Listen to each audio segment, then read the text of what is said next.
자, 지금 AI 거품론 계속 얘기 나오는데 아마 이게 거품론은 그냥 하나 여쭤볼게요. 거품이라고 생각하세요? 아니세요? 저는 거품이라고 생각은 해요.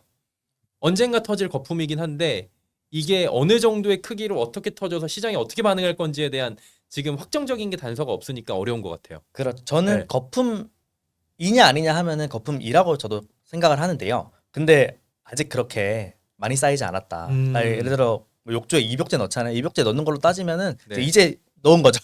이제 어, 넣고 이제 거품이 막 이제 터지고 있다. 나고 있는 네. 와중인 거고 이제 제가 화면을 하나 준비를 해왔는데 혹시 네. 준비가 될까요? 예, 허 팀장 좀 그, 띄워주세요. 그 거품론 네, 관련해서 네, 제가 장표를 하나 만들어 왔는데 네. 괜찮아요. 열렸습니다. 하나증권 거네요. 다음 장 부탁드리겠습니다. 네. 아, 후 팀장 오늘 왜 이렇게 느려요? 예, 여기서도 나오고 혹시 있습니다. 다음 장 한 번만 좋습니다. AI 나올 때까지 한번 부탁드리겠습니다. 다음. 이게 또 생방송의 그 묘미입니다. AI 제가 그 그놈의 묘미 거품론 찾다가 큰일 관련해서 나게 생겼어요. 표를 하나 예. 가져왔는데 보면서 말씀드리면 좋을 것 같아가지고 네. 어쨌든 네 여기 보시면은 제가 네. 닷컴 버블 때와 지금 AI 버블 관련해서 좀 가지고 왔는데요. 음. 그때 당시에 좀 밑에부터 보면은 일단 닷컴 버블 때는 수익 모델이 없었습니다. 네. 수익 모델이 많이 부족했고 그리고 이제 닷컴 및 닷컴 인터넷 음. 딱 나왔는데 그래서 네. 이걸 돈 어떻게 벌 거냐에 대한 어떤 수익화가 안 돼 정의라던가 있었죠. 그런 게 네. 좀 잘 안 돼 있었는데 지금은 AI 다들 어떻게 쓰이는지 아시잖아요. 네, 네. 뒤에 그 기업 뒷단에서 어떤 데이터를 좀 분석하면서 그 기업에게 일의 효율성을 높여주는 방식으로 사용되기도 하고 아니면은 AI 챗GPT 다 쓰시잖아요. 네. 그걸로 직접 이제 고객들한테 구독료를 받기도 하고 음. 여러 가지 수익 모델들이 있습니다. 네. 그리고 연준의 통화 기조 자체도 이제 2000년대부터 그때 금리 인상이 오면서 좀 거품이 터졌다면 지금은 금리 인하 사이클이잖아요. 예. 금리 인하 사이클은 제가 뒤에 바이오 할 때도 설명을 드리겠지만 성장주들한테 좋거든요. 성장주들한테 기본적으로 좋고 그리고 기술 성숙도도 말씀드리면 그때 인터넷 인프라가 이제 막 태동하던 시기였고 하지만 지금은 챗GPT도 나온 지 꽤 됐고 지금 데이터 센터라든가 이런 것도 지금 활발하게 늘어나면서 지금 계속 고도화가 되고 있는 거잖아요. 예. 그것도 그렇고 그리고 그때 밸류에이션 자체가 수익이 안 나다 보니까 PER이 엄청나게 높았었는데 지금 AI 벌브 같은 경우는 PER이 그렇게 높지 않습니다. 35배, 70배 이 높은데. 정도면은 이 정도면은 사실 미국 아, 미국 기업들 주식이면 뭐 보면은 아, PER 뭐 국내 주식이면은 예. 어마어마하게 높은 거죠. 환란이 한 400배 되죠, 지금. 아 예, 그렇죠. 그렇죠. 예. 예, 그렇게 본다면 지금 PER도 사실 버블이라고 하기에는 제가 지금 막 끼고 있는 단계라고 아까 음. 말씀드렸었는데 여기서 이제 버블이 터진다 만에 할 정도의 거품은 아니지 않나 이런 생각을 하고 있고 그리고 지금 이 AI 버블을 주도하는 기업들이 빅테크 기업들입니다. 네, 네. 빅테크 기업들은 여태까지 오랜 기간 사업을 영위를 하면서 예. 쌓아놓은 현금도 많고 자산도 되게 많아요. 그래서 음. 어떻게 보면 이 버블을 주도하는 주도 기업들 자체가 튼튼하다 보니까 네. 이 버블 자체도 좀 튼튼할 수 있다. 이렇게 좀 봤으면 좋겠고요. 그리고 제가 아까 말씀드리다 말았는데 코스피 변동성 확대 관련해서 네, 네. 처음부터 말씀을 드리면은 해 주세요. 예. 최근 시장을 좀 뒤흔드는 가장 큰 이슈가 AI 고평가 지금 아까 버블 말씀드렸지 버블로. 예. 않습니까? 이것 때문에 기술주들이 좀 급락을 하고 있는데 단순히 차익 실현 물량이다라고 하기에는 좀 급락이 좀 세죠. 오랜 기간 예. 들어오고 있잖아요. 답답하고. 그렇기 때문에 사람들이 이제 투자자분들이 보실 때는 이제 소프트뱅크라던가 피터틀 이런 이름만 들어도 알 법한 사람들 그리고 또 빅쇼트로 유명한 마이클 버리 마이클 형님. 버리가 예. 또 풋옵션 잡았다고 하거든요. 그런 거 들으면서 개인 투자자들은 무섭죠. 이렇게 전문가라고 이제 돈도 많이 벌었던 그런 사람들이 매도 그쵸. 포지션을 엔비디아 전략 매도 막 이래 잡고 버리니까. 예. 있는데 내가 이거를 사도 되느냐? 지금 AI 망하는 거 아닌가? 음. 이런 생각이 당연히 들 수밖에 없고 그리고 사실 AI 고평가 논란은 지금 이번에 나온 게 아니고 계속 있었어요. 근데 그거를 계속 짓밟으면서 이제 매수세가 더 강하니까 올라왔던 거거든요. 근데 지금 엔비디아가 200불 가까이 됐던 넘었던 상황에서 예. 이제 주가가 오르지 않고 좀 관망세가 길게 이어지면서 음. 오히려 이런 큰 기업이나 아니면은 좀 유명한 사람들이 매도를 한다고 하니까 예. 그런 불안감이 극도에 달하면서 좀 AI 고평가 논란이 이번에는 매수세를 이기고 음. 좀 크게 대두된 것이 아닌가 이렇게 생각을 하고 있습니다. 근데 대다수 전문가들은 좀 건강한 조정이라고 평가를 많이 하고 있어요. 예. 아무래도 AI에 열광하시는 분들이니까 그런다고 생각을 하실 수도 음. 있겠지만 일단 그렇게 평가를 하고 있고 모건 스탠리의 CEO도 10%에서 15% 정도의 조정은 충격이 아니라 그냥 시장의 자연스러운 흐름이다. 예. 시장이 오히려 긍정적일 수 있다. 이렇게 평가를 하기도 했고요. 국내 언어로 말씀드리자면 뭐 손바뀜이 일어나고 있다. 이렇게 표현해봐도 좋을 것 같고 그리고 닷컴 버블 관련해서는 제가 아까 설명을 드렸었고 그리고 엔비디아를 비롯한 그런 아까 말했던 선두 기업들이 예. 좀 탄탄한 실적과 사업 기반을 이미 갖추고 있다는 점에서 음. 이게 장기적으로 진짜 붕괴로 이어질 것이냐. 이번에 마이클 버리가 잡은 풋이 뭐 $110에 매도할 수 있는 권리다 이런 네네. 뉴스도 봤던 것 같은데 진짜 엔비디아가 $110까지 갈 것이냐. 반토막이네요. 그 그러면. 정도로 폭락을 할 것이냐. 네. 뭐 그런 거에 대한 의심은 계속해서 해보시는 게 좋을 것 같고 그런 가능성을 저는 좀 낮게 판단을 하고 있습니다. 그래서 중장기적으로 이제 한국의 투자자라면 한국의 주력 산업이 이제 반도체, 자동차 이런 걸로 이끌어 왔잖아요. 예.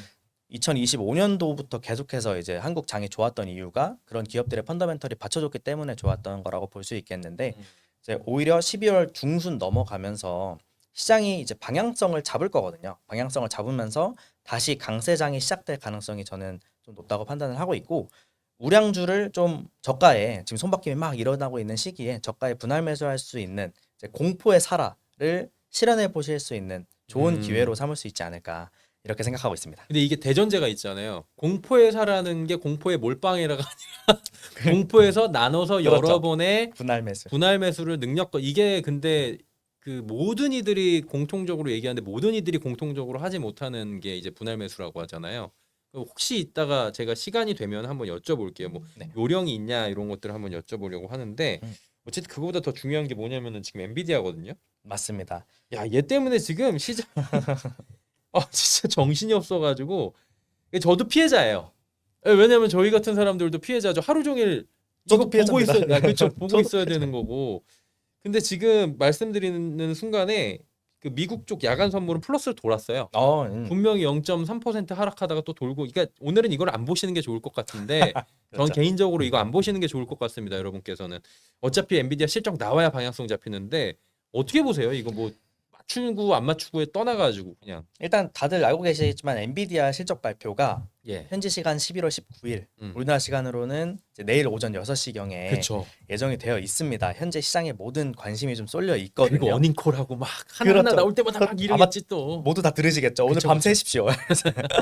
그래서 AI 거품론이 진짜 예. 거품이냐 아니냐 뭐 이런 향방을 결정할 정도로 그런 어떤 키가 될 것으로 보고 그쵸. 있는데 예. 3분기 실적 자체는 모두들 다 예상을 하고 계시겠지만 잘 나오겠죠. 잘 나올 거라고 다들 당연하지 AMD가 그렇게 잘 나오는데. 하고 있습니다. 예. 당연하지 잘 나오겠지. 예. 근데 진짜 관건은 3분기가 아닙니다. 음. 좋은 건 당연한 거고 당연한 거 좋게 나왔다고 사람들이 열광하지 않거든요. 그렇죠. 4분기 및 내년에 실적 전망치 이걸 가이던스. 가이던스라고 많이 말을 하는데 네. 이 가이던스를 어떻게 제시를 하느냐가 가장 중요한 키라고 볼 수 있겠고요. 만약에 이제 긍정적으로 보자면 가이던스가 막 사람들이 열광할 정도로 좋게 제시를 해줬다. 네. 그렇게 한다면 이제 AI 산업의 성장이 이제 거품 이런 노는 연연할 필요도 없이 막연한 기대 뭐 이런 게 아니라 실질적으로 좀 성장 단계를 밟아가고 있는 산업이다라는 게 좀 증명이 될 된다면 수도 있고. AI 거품론의 상당 부분 잠재울 수 있겠고 네. 혹은 반대로 음. 가이던스가 좀 아쉬운데? 라는 반응이 나올 정도로 좀 시장 기대에 못 미치게 나오거나 예. 아니 그렇게 된다면 음. 이제 쌓여왔던 여태까지 계속 AI 거품론이 쌓여온 거잖아요. 음. 제가 짓밟고 왔다고 아까 표현을 잠깐 했었는데 예. 그 짓밟혀 있었던 그 AI 거품론의 그 말들이 음. 갑자기 커지면서 이제 시장을 또 짓누를 수 있겠다. 그렇기 때문에 투자자분들은 발표 직후에 그 단기 변동성을 예의주시해야 되는 거고 제가 오늘 아까 밤새십시오 했던 그 이유가 바로 여기 있는 겁니다. 굉장히 중요할 거라고 생각을 합니다. 이게 근데 진짜 뭐 맞추는 거 확률은 반반이에요. 한번 오르던가 내리던가 둘 중에 하나가 스테이 할 리는 없습니다. 이거는. 맞습니다. 왜냐면 옵션이 위아래로 걸려 있기 때문에 맞습니다. 한쪽은 털어먹어야 되기 때문에 밀어버릴 거라고 해요. 밀어버릴 거기는 하고 거기에 따라서 이제 야간 선물이 이제 우리 시간으로 된 시간외가 완전히 난리가 날 것 같은데 이거 어떻게 대응을 해야 돼요? 너무 그 직설적이고 그냥 답이 없는 질문이었나? 답은 사실 없죠. 예. 뭐 안 좋게 나오면은 파시고 좋게 나오면 사세요. 뭐 이런 정도로 이게 원론인데 말씀을 안 드릴 수 되잖아요. 있겠지만. 우리가 그게 안 좋게 그렇죠. 나왔다고 우리가 뭐 맞는데 보통 거기서 일찌감치 매도한 다음에 기다릴 수 있는 정도의 그 정도의 그렇죠. 그 뭐랄까 능력이라고 보기보다는 경험치 음. 이런 게 있는 사람들이 많지 않잖아요. 많지 않죠. 네. 그래서 이 대응이라는 게 사실 뭐 예측보다 대응을 해야 된다고 많이 말을 하는 이유가 예측이 어렵기 때문인데 이게 또 개인 투자자분들은 대응이 아까 말씀하신 대로 좀 어렵습니다. 그래서 어느 정도 예측을 하시면 좋을 것 같고 저는 그 예측을 한다고 봤을 때 저는 좋게 나올 것 같아요. 저는 엔비디아가 이번에 시장이 이렇게 안 좋고 분위기 안 좋은 상황에서 여기서 더 찬물을 끼얹을 거라고 생각을 하지는 않고 음. 오히려 좀 긍정적인 전망을 내놓으면서 시장을 좀 여기서 받쳐주지 않을까 음. 이런 기대를 좀 해보고 있고 이런 예측을 좀 해보고 있습니다. 그래서 만약에 대응이 좀 어렵다고 생각을 하신다면 이쯤에서 예측의 영역으로 좀 분할 매수 아까 말씀드렸던 공포의 사라 그걸 한번 실현해보는 것도 좋지 않을까. 그리고 지금 이 AI 성장이 지금 단계에서 거품이다 이럴 수는 있겠지만 결국 예를 들어 10년, 20년 뒤에 뭐 AI 안 나오겠습니까? 로봇 안 나오겠어요? 다 그렇게 거기 본다면 산업이겠죠. 그때 가면. 그렇게 되면은 어차피 우상향으로 10년, 20년 뒤에 미래를 딱 잡고 가신다고 하면은 저는 지금 공포 만약에 더 떨어지더라도 더 떨어지면 더 사지 뭐 이런 편안한 마음으로 음. 좀 분할 매수를 너무 전재산 다 넣지 마시고요. 좀 분할 매수를 정확히 들어가 나눠서. 보시는 것도 좋지 않을까. 그래서 아까 말씀해 주셨던 게 좀 분할 매수를 어떻게 하느냐 뭐 어떻게 해야 전략을 돼요, 그러면? 제가 쓰는 전략을 말씀을 드리면은 저는 총 포트에 개인 투자자분들이라면 한 5종목 정도 있으면은 그게 최대치라고 생각이 돼요. 너무 많지도 않고 너무 적지도 왜냐면 않고 차트도 맨날 봐야 되고 뉴스도 확인해야 되고 하는데 음. 10종목 넘어가면 사실 보기 어렵거든요. 힘들죠. 그래서 5종목이라고 했을 때 네. 한 종목당 한 20%의 비중을 줄 수가 있을 텐데 네. 그 20% 비중을 저는 총 3번을 나눠서 해야 된다고 생각합니다. 음. 처음에 5%를 사시고요. 예. 그리고 그 종목이 마이너스 20%가 됐다. 음. 그럼 거기서 결정을 하는 거예요. 내가 얘를 들고 갈지 버릴지. 아니면 버릴지. 근데 들고 가겠다 하면 거기서 5% 비중을 더 들어가는 겁니다. 예. 그러면 수익률이 마이너스 10%로 관리가 될 거거든요. 근데 그 상황에서 10%가 더 빠지면 마이너스 20%가 또 되겠죠. 네. 그럼 또 마이너스 20%에서 고민을 하는 거죠. 버릴지 들고 한번더 갈지. 할지. 근데 얘는 진짜 인생 종목이다. 너무 좋다. 하면은 나머지 10% 비중 채워서 다 태워. 20%딱 태우는 거죠. 어. 그러면 수익률 마이너스 10%될 거거든요. 그러면은 그 주식은 주가가 30% 넘게 빠져 있을 거예요. 근데 만약에 제가 좋다고 했던 가격대가 10,000원이면 음. 그 주가가 이제 6,500원, 7,000원이 됐는데 네, 네. 안 좋을 이유가 없지 않습니까? 뭐 제가 생각했던 투자 포인트가 틀어지지만 않는다면 소위 말해서 이렇게 말씀하시기 좀 음. 어려우니까요. 증권사 직원이니까 잡주만 아니라면. 그렇죠? 예. 뭐 그렇죠. 얘기하고 싶으신 그렇죠. 거잖아요. 좋은 예. 종목이라면 좀 그렇게 물타기 분할 매수하면서 들어가는 것도 좋지 않을까. 그래서 5%, 10%, 20% 이렇게 나눠서. 20%를 채우는 게 음. 좋은 투자 근데 방법이 만약에 딱 들어갔는데 아 이거 잡주 잘못 꽉 물린 것 같아. 그럼 버려야죠. 바로 바로 버려야죠. 그러면 우리 다행인 거죠. 5%만 들어갔는데 음. 떨어졌구나. 5% 다행이죠. 10%에서 그냥 손실 내고 그렇죠. 다음에 이제 더 큰 비중으로 아니면 수익 내면 되는 거니까. 그렇죠. 예, 이렇게 하시면 된다. 이게 사람마다 조금씩 달라요. 분할 매수, 분할 매도 방법이.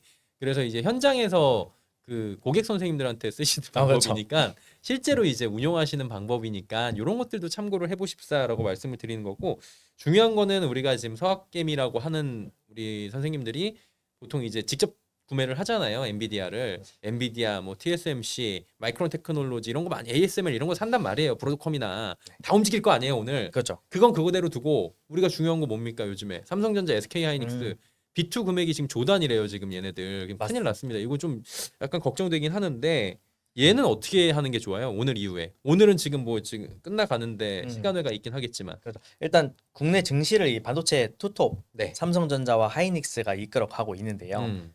AI 거품으로 나오면서 당연히 빠질 수밖에 없습니다. 엔비디아 떨어지면은 얘네도 떨어질 수밖에 없고 같은 그렇죠. 반도체 라인에 AI 라인에 있는 거니까요. 예. 네, 외부 악재 좀 일희일비하는 모습을 최근에 많이 보여주고 있죠. 엔비디아 3% 떨어지면은 하이닉스 6% 떨어지고 하이닉스가 이제 엔비디아 레버리지 상품이 아니냐 이런 말이 나올 정도로 좀 변동성이 커지는 모습을 예. 보여주고 있습니다. 근데 이게 2020년 초 중반만 해도 그때 코스피가 이제 미국장과의 커플링을 끊고 완전 디커플링으로 갔었거든요. 맞아요. 미국장은 별로 안 좋음에도 불구하고 우리 계속 날라갔잖아요. 코스피가 엄청 날아가면서 네. 코스피가 뭐 전 세계 지수 중에 수익률 1등이다 뭐 이런 얘기 뉴스 많이 보셨을 거예요. 예. 투자자분들도. 당시에 그렇죠. 근데 그때 한국 증시 자체의 펀더멘털이 많이 개선이 되면서 올라왔던 겁니다. 근데 지금은 또 같이 움직이고 있잖아요. 관망세 이어지면서 같이 움직이고 있는데 그럼 결국에 미국장이 떨어지거나 오르거나 상관없이 그러니까 한국장이 너무 종속되지 않고 쭉 올라가려면 뭐가 나와야 되냐면 그 2025년 초반처럼 펀더멘털이 우리가 이만큼 좋아. 우리 아래가 지금 이만큼 단단해. 우리는 거품 아니야. 이거를 계속 보여줘야 되는 거잖아요. 보여줄 수 있을까라는 의문을 지금 시청자분들은 하실 것 같은데요. 그렇죠. 그래서 거기서 이제 자료로 들이밀 수가 있는 것이 음. 뭐 서버 시장의 성장이라던가 그리고 HBM 출하량 뭐 그런 것들이 있잖아요. 그리고 이번에 디램 가격이 또 10월 말 기준으로 해서 많이 7달러를 올랐죠. 돌파를 하면서 좀 네. 고공행진을 하고 있지 않습니까? 그럼 거기에 따른 어떤 삼성전자와 하이닉스의 이익 개선 영업이익 예. 개선 이런 거 같이 보면서 펀더멘털 개선이 되고 있는데 음. 주가는 빠지네? 그러면은 이거는 공포의 사활을 실현할 타이밍이다 이렇게 생각해 보시면 좋을 것 같고 그리고 AI 서버 수요가 좀 폭발적으로 확대가 되고 있잖아요. 그래서 네. 이거 제가 아까 엔비디아 말할 때도 말씀드렸던 것처럼 뭐 10년 뒤에 뭐 아니 짧게는 5년 뒤에라도 보면은 예. 이게 우상향하는 산업이라고 생각을 하고 있고 음. 우상향하는 산업에 발을 담그고 있다면 음. 그게 너무 걱정한다 단기적인 변동성에 너무 걱정하다거나 그러지 않으셔도 되지 않을까 음. 그런 생각을 하고 있습니다. 근데 이게 저 하나만 좀 초치는 얘기긴 한데 네. 제가 그냥 개인 투자자 입장에선 질문을 드려보자면 상대는 대한민국 국장입니다. 예, 국장 그렇죠. 국장입니다. 무서운 국장. 예, 국장입니다. 그래가지고 많은 분들이 이제 그 불신이라고 표현을 해야 되려나 이게 어떻게 표현을 했지 모르겠는데 불안한 게 있잖아요 기저에. 그렇죠. 그런 부분에 대해서는 좀 그래도 좀 심리적으로 멘탈 관리가 좀 돼야 되겠네요. 그렇죠. 이게 코스피가 4천을 넘어서면서 그 계속 올라갔으면 모르겠는데 계속 올라갔으면 뭐 5천 간다 얘기 나왔었겠죠. 근데 계속 올라갔으면 멈췄잖아요. 모르겠지만 4,200이다. 멈추고 예. 이제 좀 하락하는 모습을 보여주면서 투자자분들이 많이 경험을 했어요. 이 박스피. 어. 우리 박스피를 많이 경험을 하셨기 때문에 예. 또 여기 위에다 선 그어 놓고 밑에까지 쭉 내려갔다가 볼리저 밴드상으로는 한 3,650, 3,700 나오던데 밑에가 하단. 예. 그렇게 왔다 갔다 하는 거 아니냐 또. 그러니까 그 얘기 그러면은 나왔잖아요. 지금 팔고 3,700에서 다시 사고 살까? 그리고 4,200에서 또 팔고 팔까? 이런 수요가 있을 거라고 생각이 드는데 지금 어쨌든 방향성이 오늘 결정이 날 거잖아요. 그거 내일. 보고 하셔도 늦지 네. 않는다. 결정 이게 가이던스 망가졌다 하면은 그때 파셔도 좋지 않을까 생각합니다. 지금 당장에 뭐 이거를 대응할 사고 팔고는. 필요는 없다고 생각합니다. 예. 그럼 한 가지 좀 여쭤볼게. 반도체 나오면 이제 소부장 얘기 나오잖아요. 따라오는 건데 소부장들이 최근에 조금 소외를 받고 있다가 어젠가 그저께인가 한번 날라갔었죠. 이게 소부장이 예. 모르시는 분도 있을까 봐 잠깐 설명을 드리자면 소재, 부품, 장비. 장비의 예. 줄임말입니다. 예. 그래서 반도체를 이제 메이커들이 있잖아요. 음. 삼성전자, 뭐 하이닉스의 메이커들이 있으면 그 예. 아래에 이제 장비들이나 소재, 부품을 공급하는 소부장들이 그렇죠. 쭈르륵 있는 건데 위에가 좋으면 당연히 아래도 좋습니다. 근데 더 좋으려면 위에서 돈을 밑으로 내려줘야 되거든요. 빵빵 써야지. 빵빵 예. 싸줘야 돼요. 예. 그래서 지금 소부장들이 지금 삼성전자와 하이닉스에 이제 투자만을 기다리고 있는 상황이고 지금 미국 공장 투자라던가 아니면 국내 증설 같은 게 예정이 되어 있는 건들 말고 예. 좀 추가적으로 증설 얘기가 나오면은 좀 더 갈 수 있을 것 같다고 생각이 음. 들고요. 그래서 최근에 보시면은 기판 예. 쪽이 좀 주가 흐름이 굉장히 좋았습니다. 코리아 서킷이라던가 뭐 이수페타시스 걔네는 뭐 상한가로 이런 종목들 움직임이 굉장히 좋아. 그래서 관심이 예. 되게 많으세요. 기판이 뭐길래 이게 자꾸 이렇게 올라가느냐. 네네. AI 자 붙었잖아요. 거기도. 그렇죠. 기판이 이제 AI 시대에 들어와서 구조적인 성장을 겪고 있는데요. 기업들이 여기다 대규모 투자를 하는 이유가 뭐냐면 예. 특히 AI를 돌리는 게 일반 반도체 뭐 컴퓨터 이런 거 아니고 고성능 반도체거든요. 발열. 고성능. 예. 이제 성능이 엄청 좋다는 건데 여기에 이제 필수적으로 일반 기판이 아니라 예. FCBGA라는 기판과 음. 모르셔도 됩니다. 그런 차세대 기판과 그리고 여기서 또 플라스틱 말고 이거 유리로 바꿔보자 유리기판. 하면서 유리 기판 SKC 뭐 이런 애들. 이런 얘기들이 예. 나오고 있는 거죠. SKC, 필옵틱스, 뭐 예. 캠트로닉스 뭐 이런 관련 업종들 있지 않습니까? 네네. 그런 수요가 좀 폭발적으로 증가를 하고 있습니다. 그래서 AI 학습 단계 이제 거의 끝나가고 추론 단계로 가고 있잖아요. 이 예. 학습 및 추론에 사용되는 GPU나 아니면 고성능 컴퓨팅 칩이 기존 컴퓨터에 그냥 쓰는 CPU보다 훨씬 더 많이 빠르게 데이터를 처리를 해야 되기 때문에 예. 당연히 거기에 붙어 있는 기판이라던가 MLCC 이런 부분에서도 좀 성능의 업그레이드를 계속 요구하는 상황이고요. 예. 성능이 업그레이드 되면은 어떻게 되겠습니까? 가격이 올라갑니다. 그렇죠. 근데 위에 빅테크들이 가격 신경 쓸까요? 지금 신경 전혀 쓰지 않거든요. 좀 비싸게 불러도 예. 줘 일단 줘 없으니까 그렇게 하거든요. 그런다고 그러더라고요. 그러면서 지금 그 기판 업종들의 ASP 이거를 이제 객단가라고 생각하시면 네. 되는데 그것도 상당히 빠르게 올라오고 있고요. 음. 그래서 이 이익 개선이 빠르게 진행이 되면서 당연히 주가는 선반영하지 않습니까? 예. 그러면서 지금 기판 주가들이 빠르게 올랐던 이유가 그런 이유라고 보시면 되고요. 향후 삼성전자나 SK 하이닉스뿐만이 아니라 글로벌 빅테크의 대규모 투자가 실행이 된다고 하면은 이 기판 시장은 더 올라갈 거로 생각이 들고 있고 그리고 이게 유리기판이 사람들이 유리기판 왜 써야 되냐, 유리기판 뭐가 좋냐 이렇게 좀 모르시는 것들이 많을 것 같아서 제가 몇 가지 어렵잖아요. 가져왔는데 네. 쉽게 얘기해 주세요. 쉽게 말씀드리면 네. 플라스틱 저희 아까 발열 말씀하셨잖아요. 플라스틱 뜨거우면 어떻게 됩니까? 녹아버립니다. 녹습니다. 예. 뒤틀리거든요. 네. 근데 유리기판은 그런 거 없이 단단하게 잘 유리를 해주고 있고 네. 그리고 그 구조 자체가 좀 단단하다 보니까 음. 좀 미세한 회로를 긋는다거나 예. 이런 거에 있어서 좀 유리하다고 합니다. 어. 그렇기 때문에 지금 유리기판이 굉장히 각광을 많이 받고 있는 거고 예. 최근에는 삼성 전기가 또 납품하기로 했다 이런 뉴스 띄우면서 예. 좀 오르기도 했었잖아요. 그리고 피롭틱스도 뭐 정부의 뭐 과제를 받았다 예. 이런 얘기하면서 유리기판 주들 한번 좋았다가 지금 주가가 좀 많이 조정을 겪고 있거든요. 그래서 오히려 기판주들 날아갈 때 보는 것보다는 이 유리기판주들 좀 조정받았을 때 좀 들어가는 것도 괜찮겠다 생각이 들고요. 그리고 코리아 서키트 같이 좀 단기간 급등한 종목들은 그러니까 유리기판을 보시면 돼요. 유리기판을 한 2주 전으로 차트를 돌려보시면 유리기판이 그렇게 올라가고 있었거든요. 그런데 유리기판이 지금 거의 2주 동안 내려가고 있단 말이에요. 네. 그런 것처럼 기판주들도 일반 기판주들도 지금 오르고 있다가 또 한 2주 동안 내려갈 수도 있기 때문에 오히려 지금 내려와 있는 유리기판 쪽이 좀 보는 게 좋지 않을까 그렇게 생각을 하고 있습니다. 근데 이것도 기대감이죠. 지금은 기대감이죠. 근데 네. 10년, 20년 뒤에 어차피 우상이 할 거니까 그렇게 보는 거잖아요. 그렇게 생각을 하고 있습니다. 저는 만약에 그냥 이건 제 뇌피셜인데 하나만 여쭤봐도 네네. 될까요? 뭐 대본에 없어가지고 또 당황하실 수도 있을 것 같아요. 당황하고 있습니다. 말씀해 주십시오.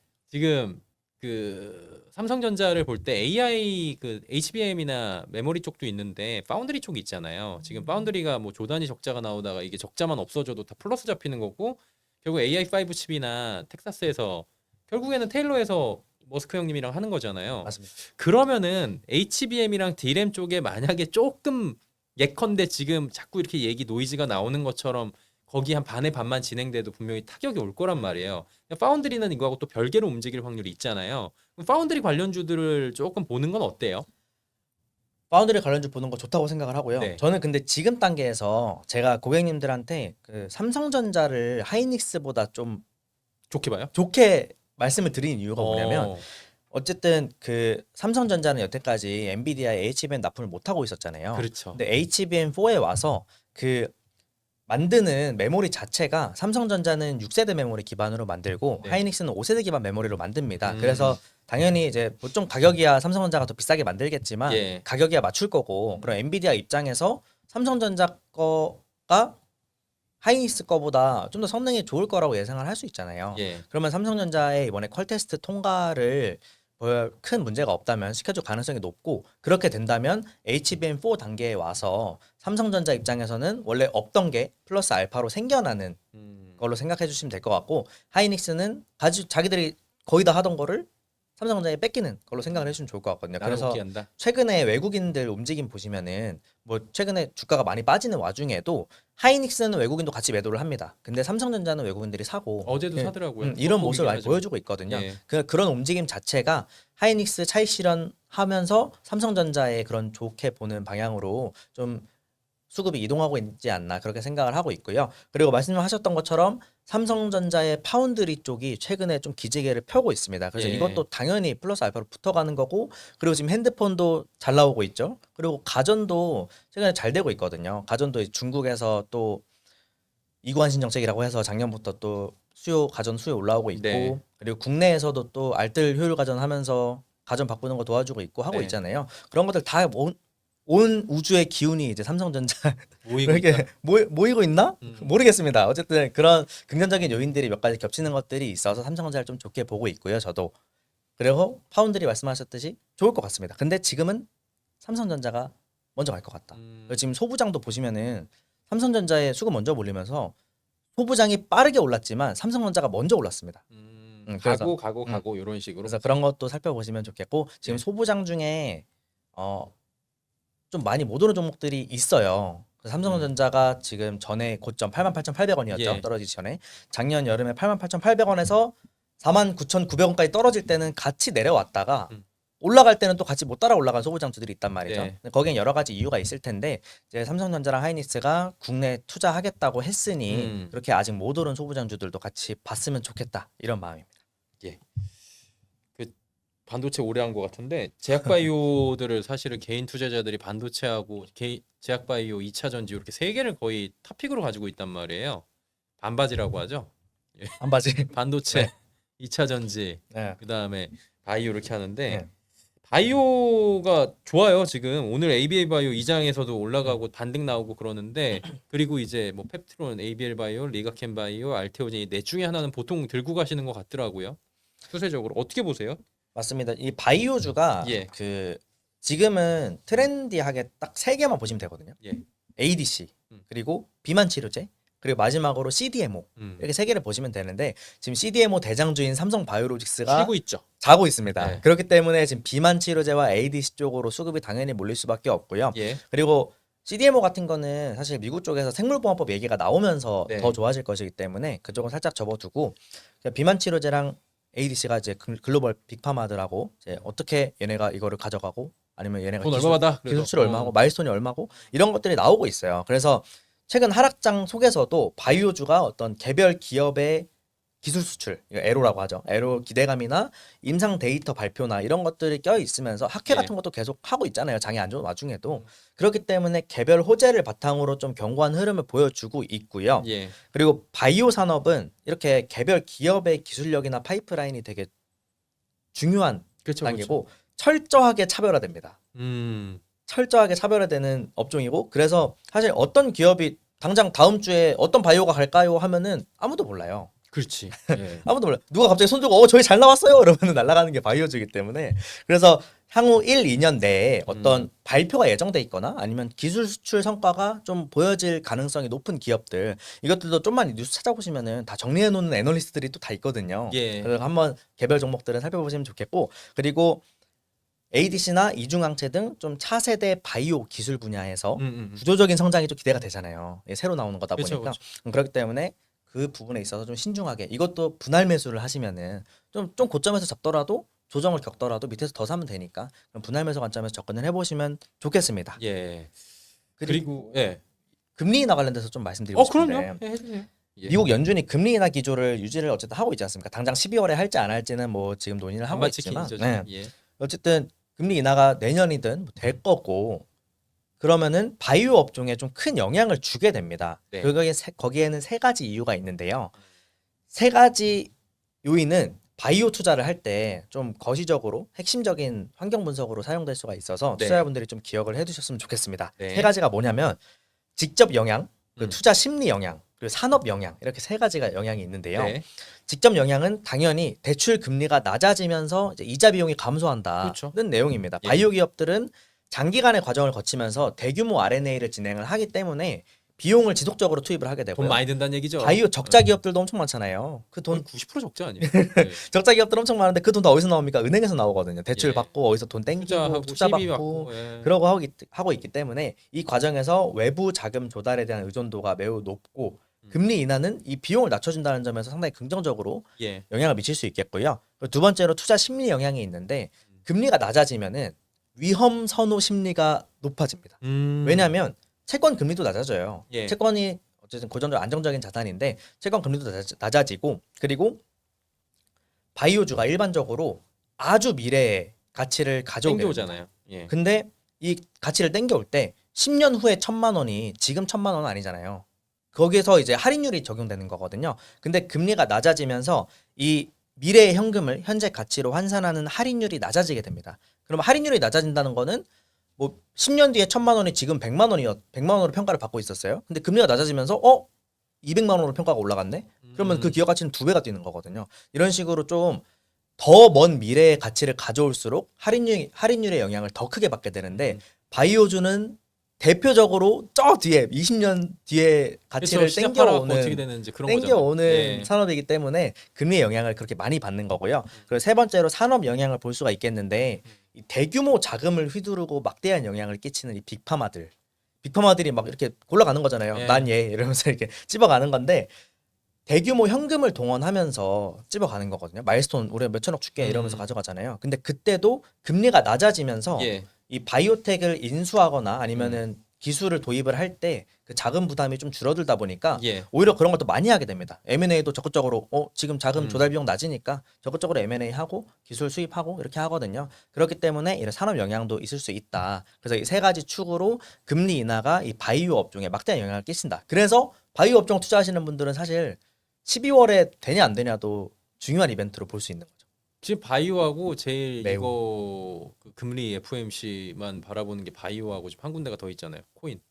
코인 그렇죠. 코인 시장. 맞습니다. 네, 두 군데가 지금 금리가 어떻게 움직이느냐에 따라서 왜냐면 이게 되는 걸로 시장에서 다 점도표 두 번으로 찍어놨었는데 안 된다 그러니까. 맞아요. 근데 우리나라 바이오는 또 다른 것 같아요. 우리나라 바이오 요즘 분위기가 좋아가지고 수급이 한번 들어오니까 세긴 세더라고요. 요즘에 원래 이 임상이나 이런 거를 가장 잘하는 곳이 사실 중국이거든요. 네. 근데 미국이랑 중국이랑 어쨌든 지금 뭐 합의를 하긴 했지만 사이가 안 좋아지고 있잖아요. 그 계속 안 좋을 거예요. 미국 중국은 예. 전쟁을 한 저는 손님들한테 말할 때 이제 전쟁을 하는 중이라고 보이지 표현을 않는, 하는데 예.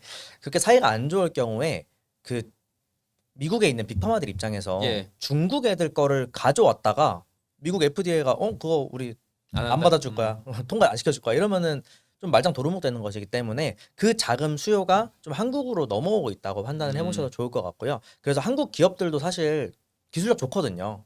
개발 잘하고 있고 요즘에 진짜 좋아요. 예. 그렇기 때문에 그 자금 수요를 온전히 한국에 감당해낼 수 있으니까 그런 자금 수요를 받는 것도 기대해보면 좋지 않을까 합니다. 미중 갈등의 수혜가 또 은근히 또 나올 수도 있다라는 거고요. 저희가 이제 계속 그 말씀을 드리고 있는 게 주로 이제 개인 투자자분들이 많이 가지고 계신 건데 하나만 좀 더 마지막으로 여쭤볼게요. 뭐 다 네. 하고 싶은데 이거 다 하면 2시간 더 갈 것 같아요. 지금 연말이에요. 네. 그러니까 연말이니까 아무래도 뭐 11월 정도 되면은 저희도 기사 쓰는 입장에서 보면 11월이면 보통 배당주들로 해가지고 외국인들이 한번 정리하고 윈도우 드레싱 내고 그다음에 막 하면서 움직이잖아요. 맞습니다. 그래서 결론은 뭐냐면 개인 투자자분들이 어떻게 연말에 좀 주목하면서 볼 만한 섹터 혹은 뭐 그 지금 주의사항 좋은 것만 얘기를 해주시면 또 이제 나중에 애매해질 수 있잖아요. 그래갖고 주의사항이나 이런 것들을 좀 말씀해 주시면 좋을 것 같아요. 그렇죠. 연말에 제가 네. 생각할 때는 좀 모멘텀을 짧게 가져가는 음. 업종은 좀 네네. 주의를 해야 될 것 같고요. 그러니까 예를 들면은 제가 준비해온 자료 중 하나인데 중일 갈등이 좀 심해지고 있습니다. 중국이랑 일본. 그러면서 이제 중국에서 일본 물품을 소비를 할 거를 그러면 한국 거를 쓰지 않을까 하면서 한국에서 중국 수혜를 받을 수 있는 소비주들에게 지금 관심이 좀 몰리고 있고 그리고 여행주들도 갑자기 가요. 갑자기 날아가고 네. 있잖아요. 그런 것들 보면은 이게 사실 근데 모멘텀이 짧거든요. 사실 중일 갈등이라는 거는 둘이 그냥 화해해버리면은 사실 끝나요. 끝나는 모멘텀이기 때문에 이렇게 단기적인 모멘텀 가져가는 종목들은 좀 짧게 보셨으면 좋겠고 좀 길게 갈 건 아니다. 이렇게 판단을 하고 있고요. 당연히 연말에 들고 계셔야 되는 거는 반도체입니다. 근데 거기서 한 가지만 더 꼽자면 뭐 바이오도 좋겠지만 펀더멘털적으로 조선 업종들이 지금 굉장히 영업이익이 많이 올라오고 있거든요. 오히려 컨센서스를 다 상회하면서 영업이익을 좋게 찍고 있는데 컨센서스를 그러니까 매출액은 그렇게 크게 늘어나지 않으면서 컨센서스를 영업이익단에서 상회한다는 이유는 예. 지금 애널리스트들이 추정하고 있는 영업이익률 자체가 다 잘못돼 있다는 거예요. 그러면 얼마 전에 받았던 이제 LNG 선이라던가 뭐 이런 선박들이 네. 고부가가치 산업이잖아요. 그렇기 때문에 지금 애널리스트들이 추정하고 있는 영업이익률보다 더 영업이익률이 높아져야 되고 그리고 그 높은 영업이익률이 반영이 될 때쯤이면 네. 컨센서스가 다 올라가 있을 겁니다. 음. 컨센서스가 상향된다고 표현을 하거든요. 예. 그럼 컨센서스가 상향될 여지가 많은 조선 업종을 지금 봐야 될 것 같고 예. 한국 조선업이 좀 과거 불황을 좀 많이 오래 겪었잖아요. 2008년 이후에. 힘들었죠. 근데 구조적인 슈퍼 사이클에 이번에 진입했다고 말을 하는 이유가 뭐냐면 원래 조선업 사이클이 8년에 한 번씩 돌아요. 근데 2008년에 한 번 왔다가 2016년도 때 안 왔잖아요. 안 왔습니다. 근데 그게 이제 2024년에부터 돌아오는 거거든요. 그러면 이 두 개치의 사이클이 한 번에 돈다. 이렇게 표현해 보시면 좋겠고 그리고 유럽에서 또 친환경 규제 또 시작하면서 선박들이 다 디젤 엔진 막 이런 거였단 말이에요. 바꿔야죠. 근데 그거 이제. 암모니아로 바꿔야지 메탄이라던가 뭐 그런 얘기들 많이 나오고 있잖아요. 네. 그렇게 선박 교체 수요가 이번에 나오면서 그러면 이 쌓여있던 선박 노후 선박들 다 갈아야 된다. 다 갈아야 되는데 제가 말씀드린 미국이랑 중국이 전쟁 중입니다. 세계 최대 조선소 많은 데가 중국이거든요. 예. 근데 중국이랑 미국이랑 싸우면서 미국이 서방 국가들 우방 국들한테 중국한테 일감 주지 마 이렇게 할 거란 말이에요. 그러면은 그 수혜를 온전히 한국이 볼 수 있겠고요. 그리고 지금 미국에서 LNG 관련 프로젝트 이야기 계속 하고 있잖아요. 그쵸. 그럼 LNG선이 제가 최근에 데이터 보기로는 내년에 이제 수주가 100척, 그리고 내후년에도 100척, 총 200척이 나와야 된다고 합니다. 거기에 이제 삼성중공 같은 경우는 FLNG 같은 것도 하고 있는데 FLNG 선도 한 4척 정도 수주할 수 있다. 이런 리포트가 나왔었거든요. 네네. 그래서 그런 거를 살펴보자면은 이제 LNG 한 대로 벌 수 있는 이익을 따졌을 때 FLNG 선까지 합쳐서 한 250대 정도 수주를 받는 영향이 있다고 해요. 예. 근데 LNG 선이 아까 말씀드렸다시피 고부가 가치의 선 아니겠습니까? 그렇죠. 그렇기 때문에 이 조선 업종들의 영업이익률이 상승할 영업이익률 추정치가 상승할 여지가 굉장히 많다. 그렇기 때문에 지금 또 조선업이 에이펙 때 그 트럼프가 뭐 조선소를 방문한다 이런 얘기 뉴스 나오면서 엄청 올랐었거든요. 그렇죠. 삼성증권 같은 경우는 3만 원 뚫었었고 뭐 하나오션도 마찬가지고요. 다들 올랐었다가 지금 조정을 굉장히 큰 폭으로 좀 받은 상태입니다. 네. 그래서 지금 단계에서 주가가 좀 낮아져 있으니 좀 조정 받는 타이밍에 매수를 해보셔도 괜찮지 않을까 조선 업종들. 그리고 그 사이에서도 엔진주가 또 있습니다. 현대 엔진. 마린 엔진과 하나 엔진 이런 엔진주들이 있는데요. 그 엔진주들도 이번에 실적이 굉장히 잘 나왔어요. 잘 나올 거고 그리고 조선업 따라서 엔진은 조선에 수주가 들어가는 나올 거니까 테니까. 엔진도 앞으로 계속 좋아질 거니까 엔진주들 지금 조정 많이 받은 김에 실적도 잘 나왔겠다. 엔진주도 같이 바라보면 좋겠다. 이런 생각을 가지고 있습니다. 네, 연말에 그러면은 두 섹터에 대해서 이야기를 또 해주셨고요. 그 저기 하나만 좀 마지막으로 말씀해 주세요. 그래도 그 금융 소비자들이잖아요. 네. 이런 시장이 좀 이제 환희에 찬 시장이었다가 또 갑자기 환희가 사라지고 만약에 내일 오르잖아요. 또 분위기가 바뀔 거라는 거예요. 그럼 금융 소비자들이 지금 같은 시장에서 어떤 자세가 제일 중요할지 원론적인 얘기일 수도 있지만 뭐 그 고객 선생님들이라고 생각하고 한 말씀 좀 부탁드릴게요. 고객님들이라고 생각하고 진짜 말씀을 드리면 네. 사실 이게 주식이라는 게 그러니까 투자라는 게 멘탈 싸움입니다. 멘탈을 얼마나 잘 관리하느냐. 예. 떨어질 때 안 팔 수도 있고 팔 수도 있잖아요. 근데 그렇죠. 그거를 팔아도 되고 안 팔아도 되거든요. 근데 자기가 어떻게 마음 먹냐에 따라 달라요. 그러니까 팔 때도 예. 더 떨어질 수 있으니까 파는 거야. 난 괜찮아. 라는 마음이면 괜찮은 거고요.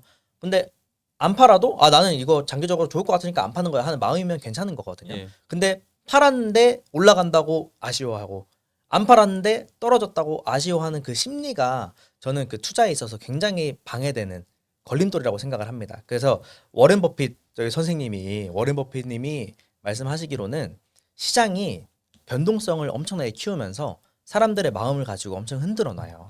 사람을 감정적으로 만들거든요.